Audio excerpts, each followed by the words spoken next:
आपने आपने वो सोशल मीडिया पे देखा है? एक मिनट सुन लो मैं क्या कहने लगा हूं। नवाज शरीफ बैठा हुआ है अमेरिका के सदर के साथ, हाथ में उसने पर्ची पकड़ी हुई है और उसकी कांपें टांग रही हैं। पर्ची पकड़ के वो घबराया हुआ बैठा है कि उसका आका नाराज ना हो जाए। कहीं नाराज हो गया तो उसका सारा पैसा इतनी मेहनत से जो चोरी किया हुआ है बार वो ना कहीं पकड़ा जाए। तो अब मैं वो बिलावल बच्चे की क्या बात करूं।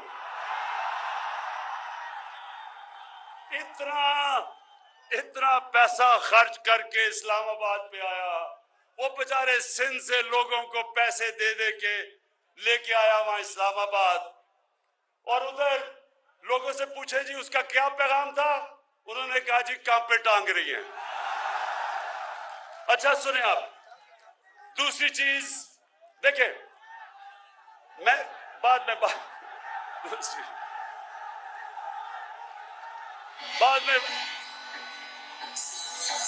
अच्छा, ये इंशाल्लाह ये जब तक बिलावल सियासत छोड़ेगा तो नए अल्फाज निकलाएंगे, जिस तरह कांपे टांग रही है, चीनी उग रहा है, और एक और वो क्या बारिश आता है। तो इंशाल्लाह ये सारी चीजें, क्योंकि जब आप एक लीडर को जबरदस्ती बनाने की कोशिश करें, क्योंकि जनाब उसके नाना साहब लीडर थे तो उसको भी आपने बनाया, यही होता है, फिर कांपे टांगती है। अच्छा जी सुने जरा, अभी मेरी जनरल बाजवा से बात हो रही थी, उन्होंने कहा कि इमरान देखें फजल रहमान को डीजल ना कहना। मैं तो जनरल बाजवा नहीं कह रहा, लेकिन अवाम उसका नाम डीजल रख दिया, अवाम ने उसका नाम। अच्छा अब सुने मेरे ये जो थ्री स्टूजेस हैं, ये जो तीन इकट्ठे हो गए हैं, ये तीनों वो लोग हैं जो 30 साल से 35 साल से मुल्क पे हुकूमत कर रहे हैं। अगर आज हमारे हरे पासपोर्ट की दुनिया में इज्जत नहीं, इन तीनों की वजह से, क्योंकि इन्होंने हमारे मुल्क को मकरूज किया। इन्होंने जाके जो भी बड़े बड़ी पावर थी उनके सामने झुके। इनके पिछले 2008 से लेके 2018 तक 400 ड्रोन अटैक हुए पाकिस्तान में। हमारे कबाली इलाके में 400 ड्रोन अटैक हुए, हमारे शहरी मारे गए, हमारी औरतें, बच्चे, बुजुर्ग, बेकसूर लोग मारे गए। ये दो जरदारी और नवाज शरीफ जो इख्तिदार में थे, एक दफा इन्होंने मजम्मत नहीं की, एक दफा इन्होंने ये नहीं कहा कि ये सारे इंटरनेशनल कानून के खिलाफ है, कि आप एक मुल्क आपकी मदद कर रहा है, उसी को आप बमबारी कर रहे हैं। और आज मेरे दीर के नौजवानों, ये क्यों नहीं इन्होंने मजम्मत की? क्योंकि इनके अरबों अरबों अरबों रुपए और असासे बैरूनी मुल्कों में पड़े हुए हैं, और उनकी वजह से इन्होंने एक दफा अपने शहरियों के ऊपर जो जुल्म हो रहा था उसकी मजम्मत नहीं की। कौन मजम्मत कर रहा था, कौन मुजाहरे कर रहा था? आपकी जमात तहरीक इंसाफ, हम सड़कों पर निकले हुए थे। अभी डीजल ने एक प्रेस कॉन्फ्रेंस की और उसने ये कहा कि जब हम इक्तदार में आएंगे तो हम इदारे को ठीक करेंगे, मतलब कि हम फौज को ठीक करेंगे। मुझे ये बताओ कि आज अगर पाकिस्तान बचा हुआ है, उसकी असल वजह यह है कि हमारे पास एक मजबूत फौज है। आज आप नौजवानों मुसलमान दुनिया में देखें, मुसलमान दुनिया में कितना बड़ा अजाब आया हुआ है। तबाह हुए मुसलमान मुल्क, इराक देखें, सीरिया देखें, लिबिया देखें, सोमालिया देखें, हमारे अफगानिस्तान देखें क्या हुआ। तो जब एक मुल्क के पास ताकत नहीं होती अपनी हिफाजत करने के लिए, वो आजाद नहीं रह सकते। इसलिए आज अगर हमारे दुश्मनों ने हमारे मुल्क को तोड़ा नहीं, जो उनका प्रोग्राम है 3 हिस्से में तोड़ने का, उसकी वजह हमारी फौज है। एक ताकतवर, मुसलमान दुनिया में सबसे ताकतवर फौज है। अब उसके पीछे कौन पड़ा हुआ है? उसके पीछे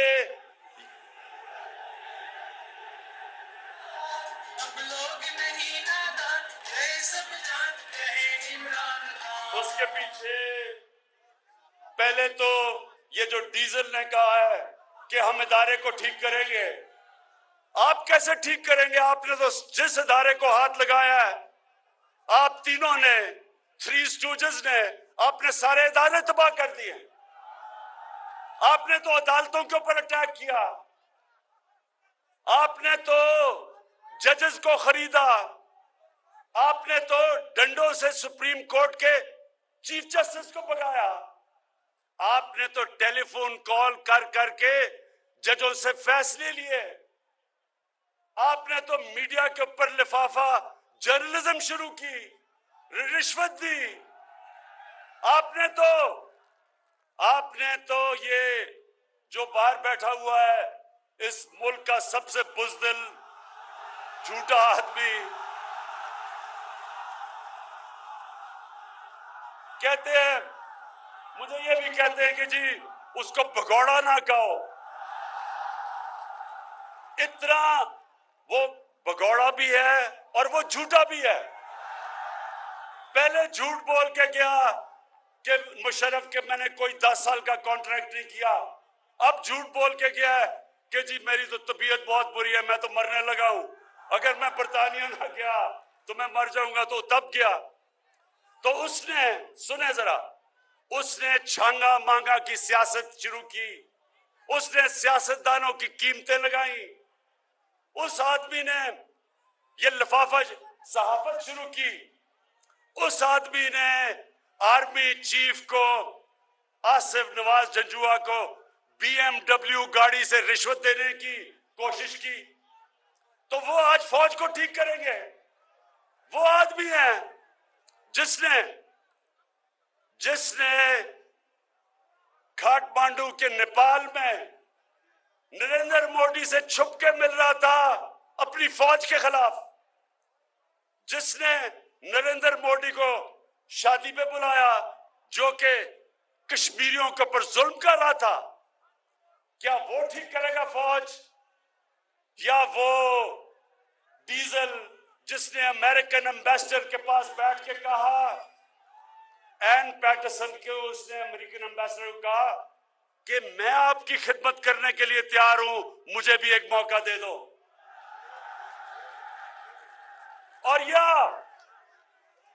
या वो आसिफ जरदारी पाकिस्तानी फौज को ठीक करेगा? मुल्क की सबसे बड़ी बीमारी उसने, आसिफ जरदारी ने, सुने जरा, आसिफ जरदारी ने एक मेमो गेट हुआ था, अमेरिकनों को खत लिखता है कि जी मुझे अपनी फौज से बचा लो। क्या वो फौज को ठीक करेगा? या वो छोटा शोबा शरीफ? अब ये शहबाज शरीफ कहता कि इमरान खान ने बड़ा गलत किया कि वो यूरोपियन यूनियन को उसने उनकी मजम्मत की। शहबाज शरीफ, तुम ये जो टाई कमीज और सूट पहन के अंग्रेजी बोल के तुम समझते हो कि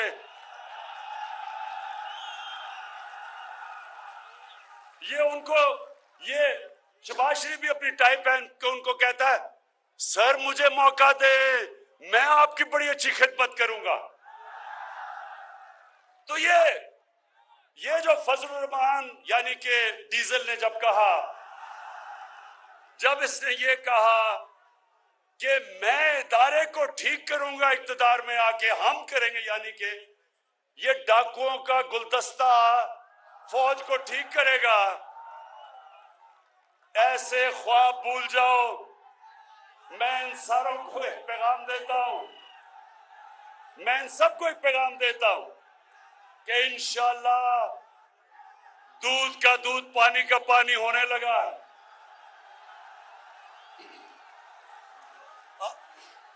आपने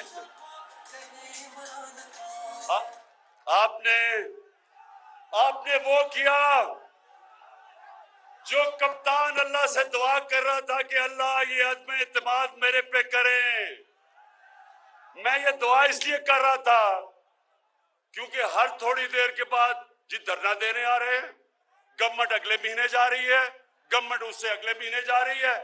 शुक्र है कि आपने अदम इत्मीनान करके एक ही दफा मुझे मौका दिया कि मैं एक गेंद से 3 विकेट इंशाल्लाह गिराऊंगा।